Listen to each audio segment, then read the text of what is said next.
Share tweet email save embed Donald Trump's performance at his Michigan rally on Saturday night was largely what Americans have come to expect from this president.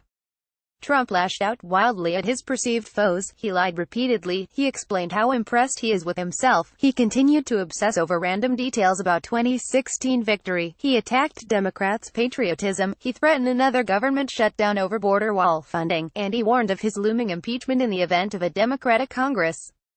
None of this, however, was especially interesting. On the contrary, it was the kind of garden-variety nonsense that everyone knew to expect before the event even began. One part of his remarks, however, stood out as notable: "I guarantee you, I'm tougher on Russia." Nobody ever thought. In fact, have you heard about the lawyer? For a year, a woman lawyer, she was like, "Oh, I know nothing." Now all of a sudden she supposedly is involved with Vladimir Putin's government. You know why? If she did that, because Putin and the group said, "You know this Trump is killing us. Why don't you say that you're involved with government so that we could go and make their life in the United States even more chaotic?" I'm going to go out on a limb and guess this wasn't on the president's teleprompter, because whether he understands this or not, the comments didn't do Trump any favors. Let's back up and explain what woman lawyer he was referring to. As much of the country no doubt knows by now, in June 2016, top members of the Trump campaign hosted a private meeting in Trump Tower with a group of Russians. The intended point of the gathering was for Team Trump to acquire anti-Clinton intelligence from Russia, which the Republican campaign was eager to receive, bolstering allegations of cooperation between Trump's campaign and its benefactors in Moscow. Among the leading participants at the meeting was Natalia Veselnitskaya, whose story about her connections with the Russian government very recently changed. Veselnitskaya had previously maintained that she was simply a private Russian attorney who operated independently from the Putin government. NBC News' Richard Engel reported on Friday, however, that her original claims no longer appear credible.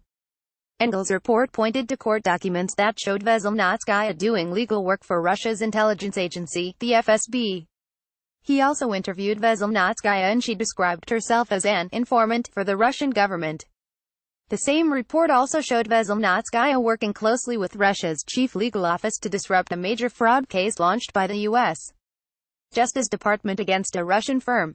Which brings us back to Donald Trump's new conspiracy theory. As the American president now sees it, Veselnitskaya, who, again, claims to be a private attorney operating independently from Putin's government, it is only saying she's an informant because she received instructions from the Kremlin as part of a Russian plot to sow the seeds of political chaos in the United States.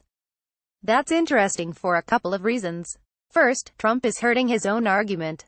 According to the president's new version of events, top members of his own campaign team, including his campaign chairman, his son, and his son-in-law, met with a Russian lawyer who takes orders from Putin and the Russian government. The less independent Veselnitskaya is, the worse the Trump Tower meeting appears. I'm not sure Trump understands that, because if he did, he wouldn't have publicly linked Veselnitskaya and Putin. Second, the fact that the Republican brought this up at all at his Michigan pep rally suggests Trump recognizes the dangers posed by Richard Engel's report. The president seemed to suggest that the latest revelations may make his political operation look bad, but we should disregard the news because, in Trump's mind, it's all a Putin-inspired public relations scheme.